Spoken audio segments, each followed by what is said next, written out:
Hello, welcome to the Translators Without Borders Cookbook recipe creation walkthrough. We are going to have a look at how to create new recipes for this site. However, before we do this, we are going to have a quick look at the architecture of the site and what a typical recipe looks like. Now, at the moment, you will see the screen on the home page is divided into two main areas. There is the actual main area here where all the recipes are displayed, and there is a little sidebar to the side. At the top of the sidebar we have this area, which is basically to do with various things on the main TWB site. Below it we have a search bar. Now this search bar allows us to search for stuff in our recipes. So for example, we can search for all the recipes involving eggs.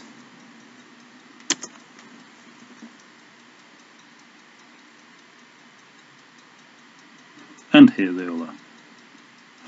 As you see, when we come up with the search results, we have, as well as the title, we have a bit of descriptive text.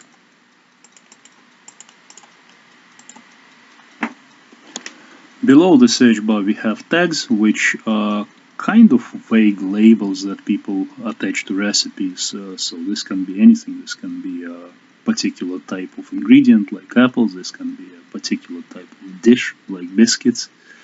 This can be a label like gluten-free or nut-free or vegetarian.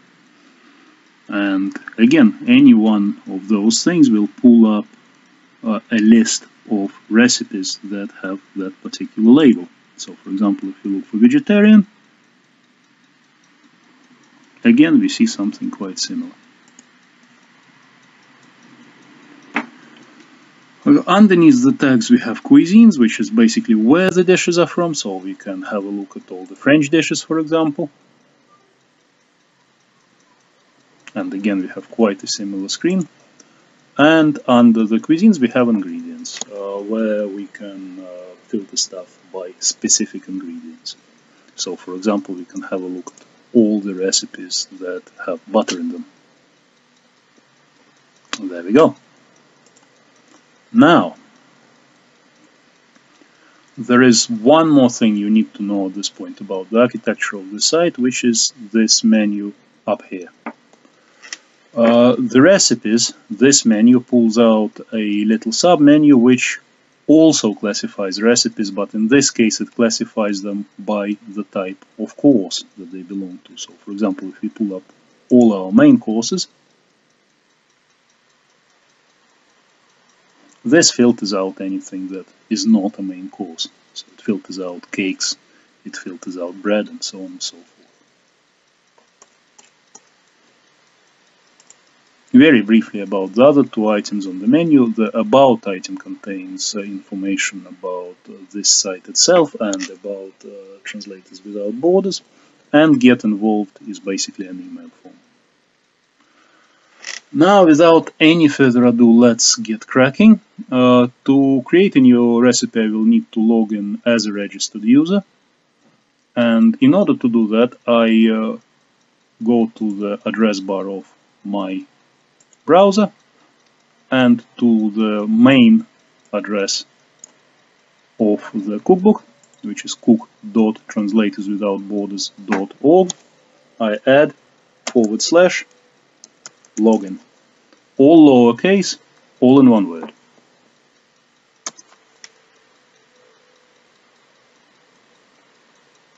This takes me to the WordPress login screen.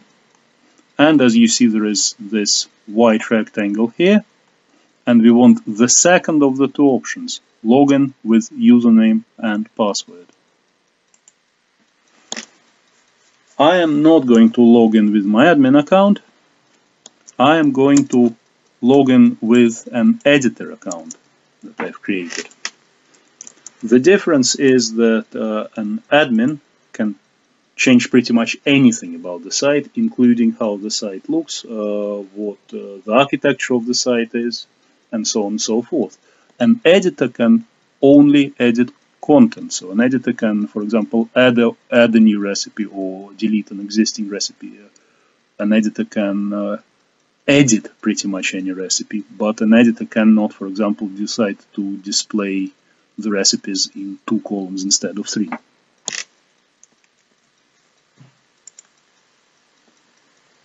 Now, this is the admin screen or the backend screen.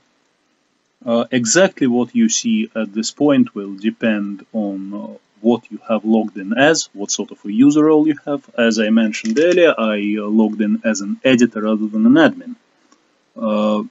Generally speaking, it is bad practice to give kind of regular folk admin privileges. The reason being that admin menus are big and confusing, and people can accidentally click something and break the entire site, or break something very, very important. So generally speaking, if a person is not involved in maintaining the actual structure of the site, it's best to make them an editor or an author rather than an admin. That way they still can do all the important stuff like add content or edit existing content, but they cannot break the site. So let's make a recipe. Now you see there is this sidebar on the left, and 1, 2, 3, 4 down is recipes. Now when I hover over recipes, it pulls out this little submenu. Recipes on the submenu basically just pulls up a list of existing recipes. Add new allows us to add a new one, and categories, tags, ingredients, courses, and cuisines are all to do with the categorization of recipes. Let's first of all have a look at what we have already. And here we have a list of existing recipes, and I can click on any one of them. And if I wanted to, I could change all the information that's in here. But I'm not going to, because I think this is a very good recipe. So what I'm going to do is I'm going to add a new recipe. Now there are a number of ways I could get to the recipe creation screen. I could, under recipes, go to add new. I could also click this button up here, and I could go to new in the toolbar at the top of the screen and go 1, 2, 3, 4 down to recipe.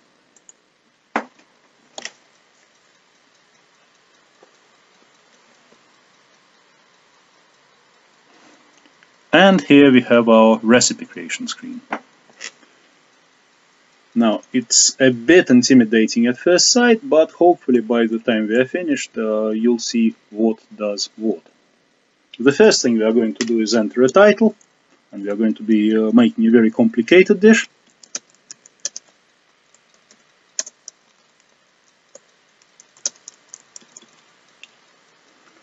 And now we are going to add a little bit of descriptive text.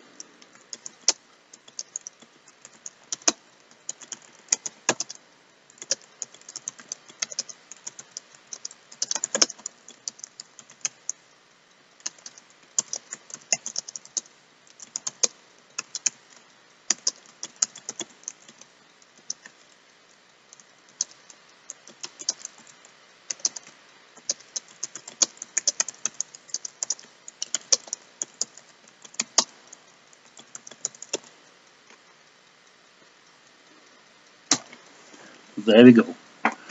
Now, to the right of this main area, we have a sidebar.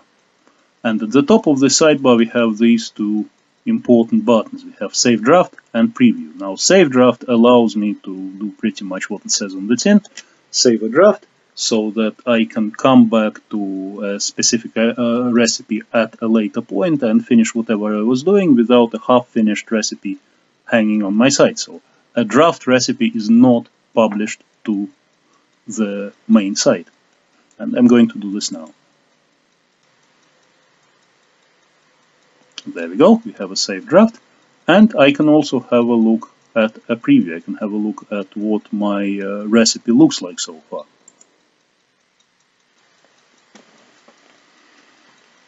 Here's our title, here's our descriptive text, and of course as yet we don't have an actual recipe. We do, however, already have a title on a recipe card because the system automatically grabs this title and reproduces it down here. So let's continue. Now we are going to have to enter the information that goes in the actual recipe card. Now, as you see, there is a title field, and already it has been automatically filled in by the system. If it hasn't been filled in by the system, in your case, don't worry, it will be, so you don't have to put anything in here unless you want something different to appear. So, for example, what we could do is a cup of tea with milk. Let's have a look. There we go. And now this is different from this. But as it happens, I think this doesn't look too nice, so I'm going to get rid of this. There is another description field. Now I could reproduce this text down here. I could simply copy and paste it over. I could leave it blank, and this is something that's quite often done. Or I could add some different text. For example, what else is there to say about tea?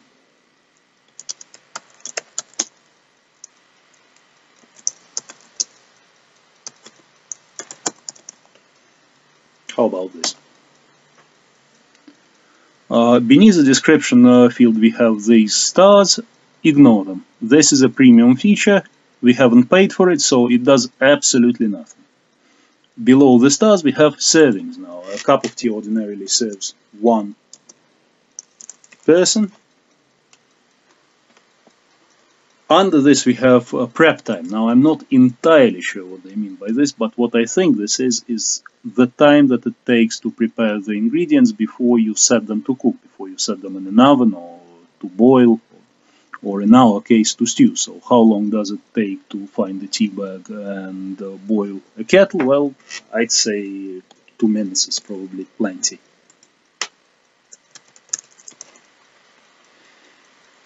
How long does it take to actually cook a cup of tea, to brew one? Well, I'd say if you want a fairly strong cup of tea, then probably about 3 minutes, something like this.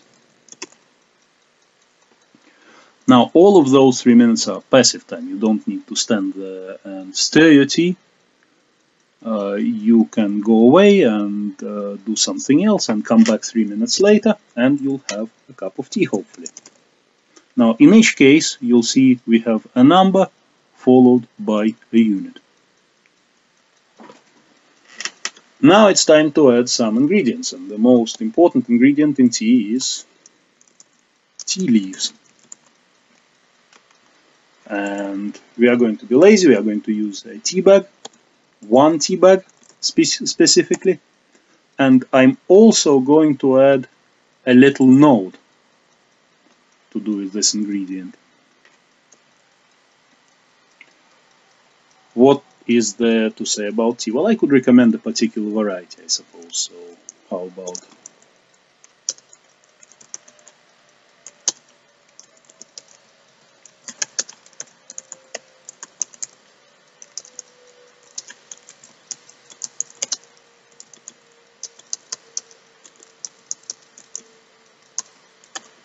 Okay, now the second most important ingredient that we are going to add is water. So I'm going to go to add ingredient, and this gives me another blank line. So we have water, and we want 1 cup or mug of it. And as you see, somebody used water in another recipe, so it's coming up here. So I'm going to say that it is the same ingredient. I'm also going to add a couple more ingredients. I'm going to add milk and sugar. So we are going to have milk. Now, if you have this situation where stuff begins popping up and obscuring your text box, there are a couple of things you can do. You can wait, and usually it will give you what you want. It will say that I found a similar ingredient, or you can click on the text box itself. In this case, it has found milk, so here's milk. let's use that. Now, I don't have a specific amount of milk I want to recommend, so I'm going to say to taste. Now, the question is, can I put words in the numbers field? And the answer is, in this case, yes, I can. I'm also going to add some sugar. So here we go, sugar. Let's wait a little bit. And there we have sugar. And I'm going to say 1 or 2 teaspoonfuls of it is enough. What I'm also going to do is I'm going to add an ingredient group, because really milk and sugar are optional, so I'm going to add what is basically a subheading. So I'm going to say optional.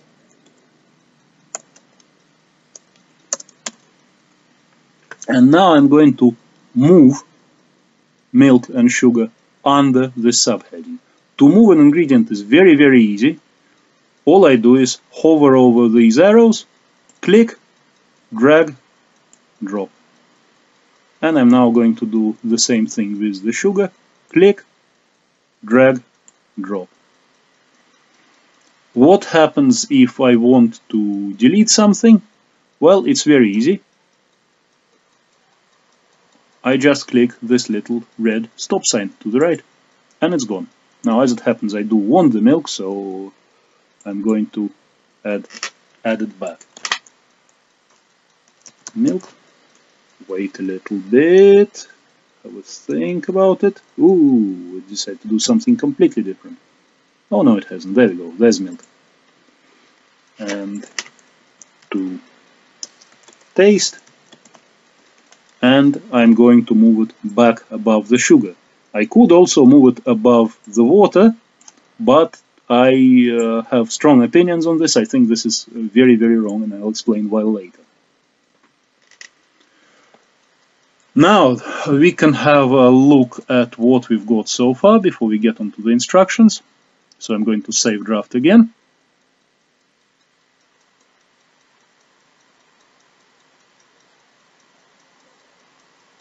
And I'm going to preview what we've got so far. So there we are, we have the information about our cooking times, and we have our ingredients with the little optional subheading down here. And we can also change the amounts.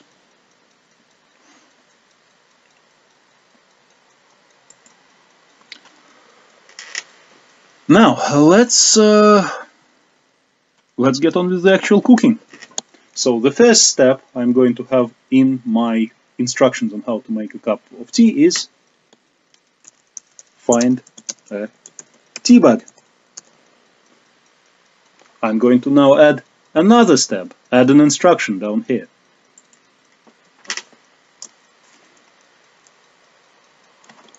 Put the tea bag in a cup.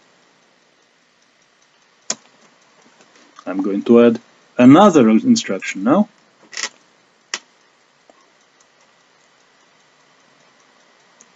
Boil some water.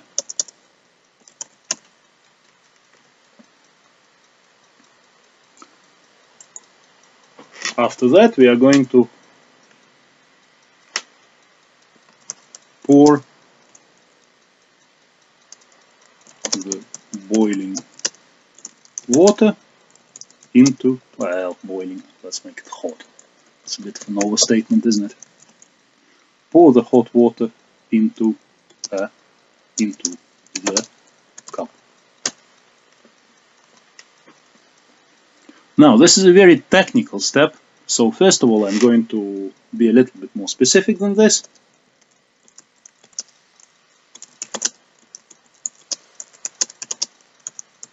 And because people might not be sure exactly what I'm talking about, I'm going to add an image. Now, when I click on an image, it pulls up a screen that looks something like this. And basically this is a library of all the files that we currently have on the system. So I could choose an existing file. I could also upload a file from my computer. by going to Upload Files, select Files, and as you see it pulls up the normal file browser. As it happens, we already have the image I want in our media library, and here it is. So I'm going to add an instruction image. There we go. And there's a couple more steps left.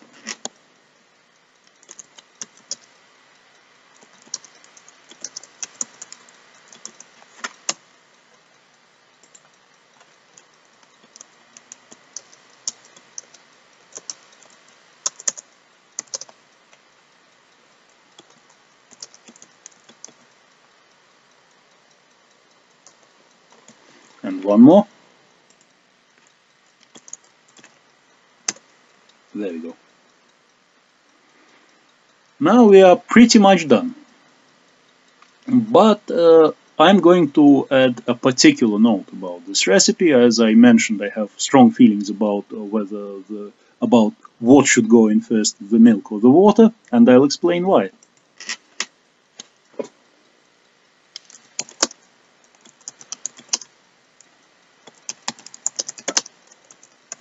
There we go. Now let's preview what we've got so far. And now, as you see, all the basic information is there. So we have the cooking times, we have the ingredients, we have the steps, we have the picture for our one technical step, and we have a short note. What we do not have so far is any information about the contributor. We do not have a downloadable PDF, we do not have a picture of a finished dish, and we do not have any categories assigned to this recipe. And this is what we are going to sort out now. The first thing we are going to do is sort out our featured image, the image that will appear next to the recipe title and the image that will also appear on our front page in the collection of recipes. If we go to the sidebar on the right and scroll down, we are looking for featured image, which is right down at the bottom. There we go.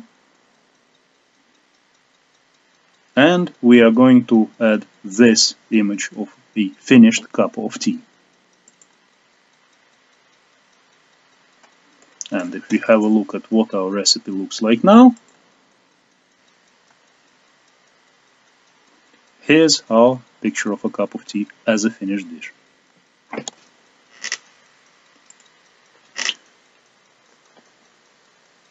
Next, we are going to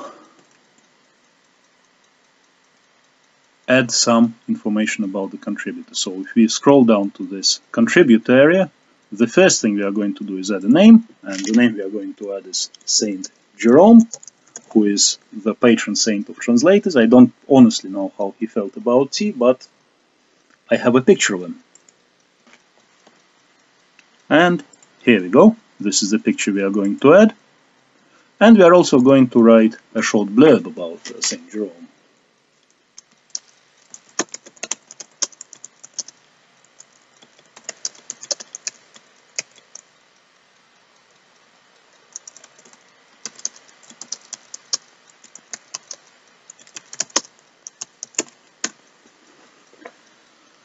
Now, if we preview what we've got,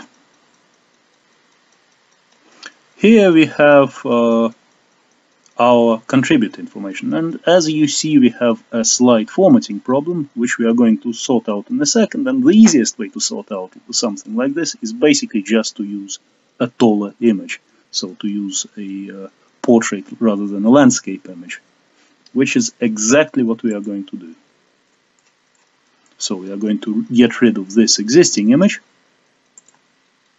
and add an alternative one, which, as it happens, is taller.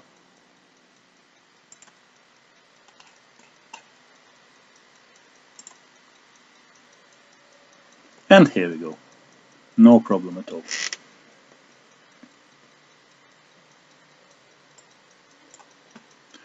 Now we are going to add a downloadable PDF. So if you again scroll down and look for downloadable PDF, here we are.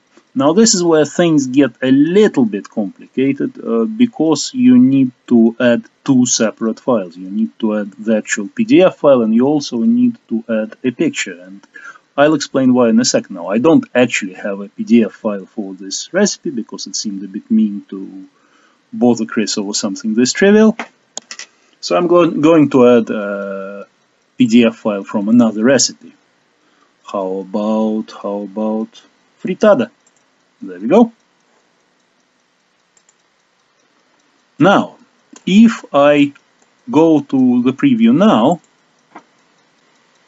what you'll see is that the area, the field, the downloadable PDF field appears, but there is nothing to click on. So the system is recognizing the fact that there is something there, but there is no actual link. And what we are now going to do is we are going to add an image which is going to serve as our link to this downloadable PDF. So if we go again down to download PDF,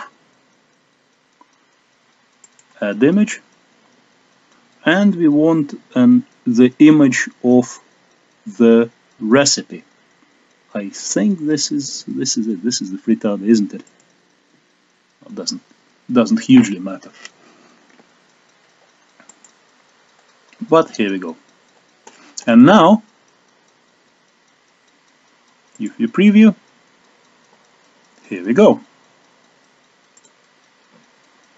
And here's our PDF. So the thing to remember about the download PDF field is you need two things. You need the actual PDF, the full-size file, and a smaller picture of it. Now, how much smaller? No smaller than 300 pixels wide. If it is smaller than 300 pixels wide, it will still display, but it won't display very well. And what I mean by that, you'll see in a second. If we go to the front page, and we go to soda bread,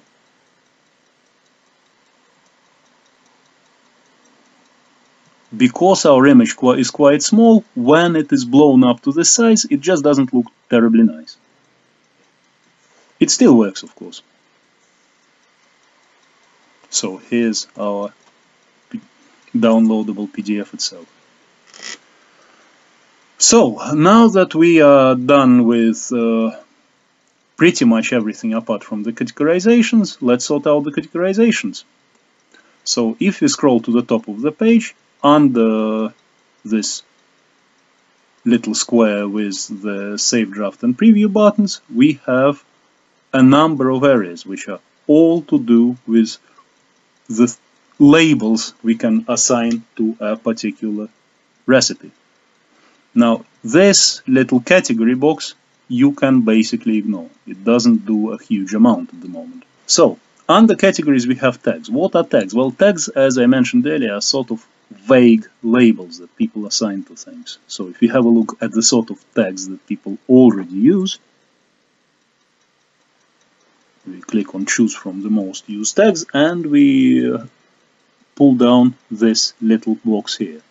And as you see, the sort of things that people say about their recipe is that this is a vegetarian recipe, or this is a dairy-free recipe, or this is a gluten-free recipe, or that this recipe belongs to a particular category or is a Christmas recipe. Okay?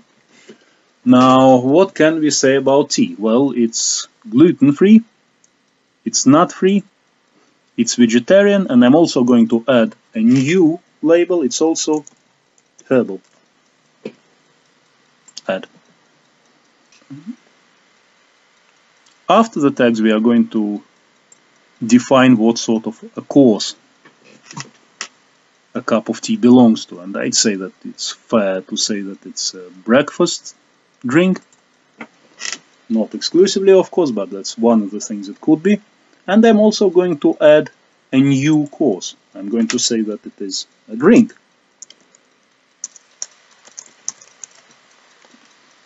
So add new course. And I'm going to say that it is also a hot drink. And The hot drink is going to be a child category of drink, because drinks could obviously be hot or cold. So if I add it now, there we have it. It's a drink, it's a hot drink. It's also a thing that you have with your breakfast. Next thing down, we have cuisines. And at the moment we have not a terribly great list of them, but we do have British, and we are going to mark tea as a British thing. I could add another child category and say that it's British, but it's also English, but I'm not going to bother. Now, this is pretty much us done, I think. Let's have a look at what things look like in the preview. There we go. So we have the information about what course it belongs to and where it comes from. The next thing I'm going to do is I'm going to publish my recipe. So I'm going to go to this status field under the Save Draft button, and I'm going to click Edit, and okay, of course. Sorry, beg your pardon. It works slightly differently in different cases. All I need to do in this case is click this big Publish button down here.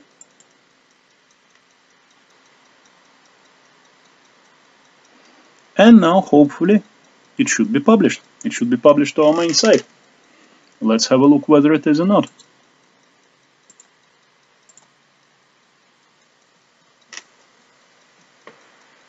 Ooh, why has it done that?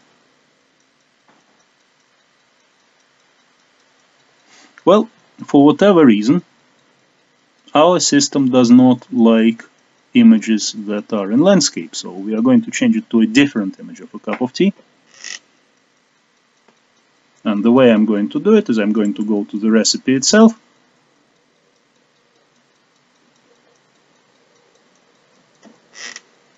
and I'm going to edit recipe.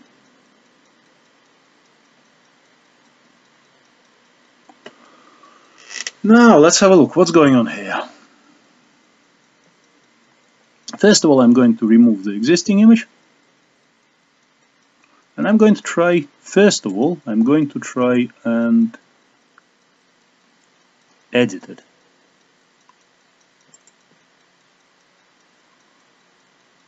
And the easiest way to do it is to edit image. As you see, there is a little link here. And let's have a look, what can we do? Well, I can simply crop it. That should work. So if I select an area, and I do this, and I make it more or less square,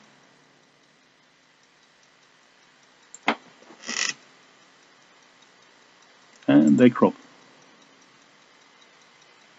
and save.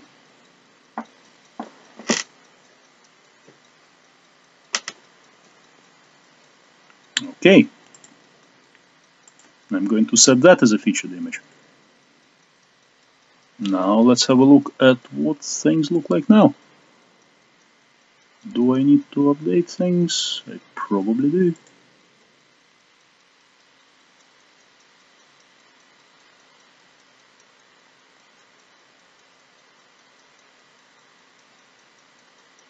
Okay, excellent.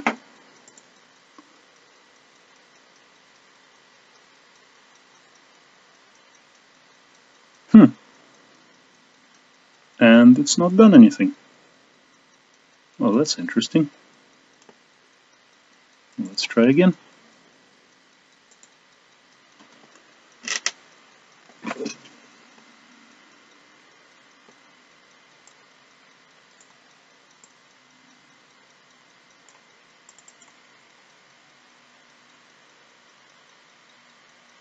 Remove featured image.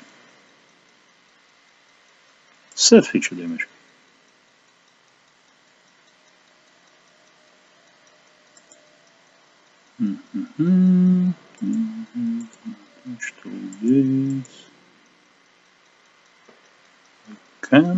Well, you know what? What I'm going to try and do is I'm going to delete this image and try to re-upload it.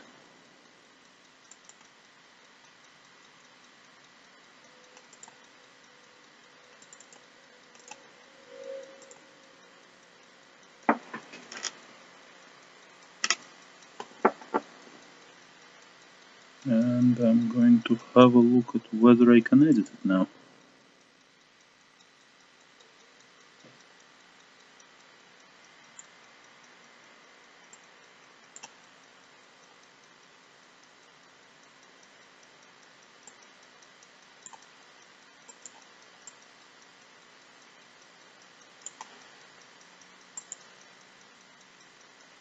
As you see, nothing ever goes quite smoothly, but it's not a catastrophe yet. Apply images to all image sizes. Apply changes to all image sizes. Okay. So I'm going to save that.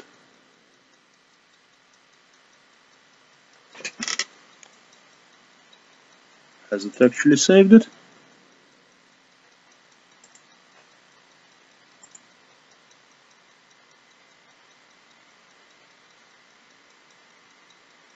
Yes, it has. So it better be working. Set featured image.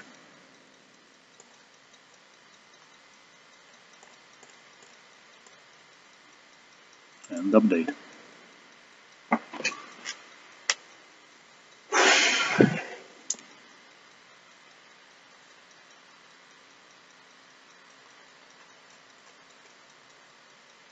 Okay. Moment of truth.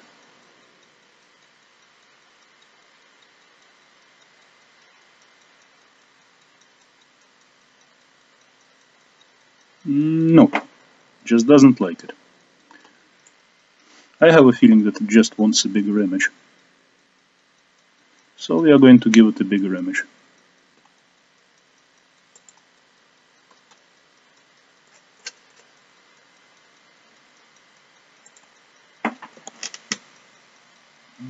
Load it.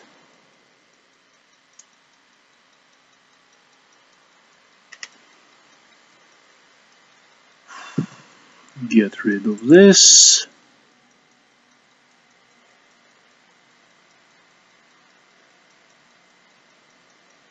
And how about we ask it to use this image instead?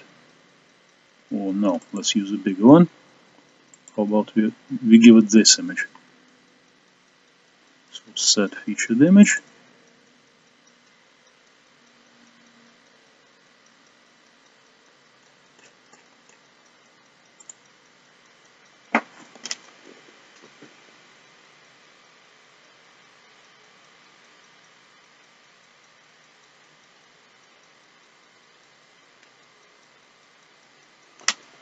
Now that we've updated it, let's have a look whether it's worked or not. There we go, now it has.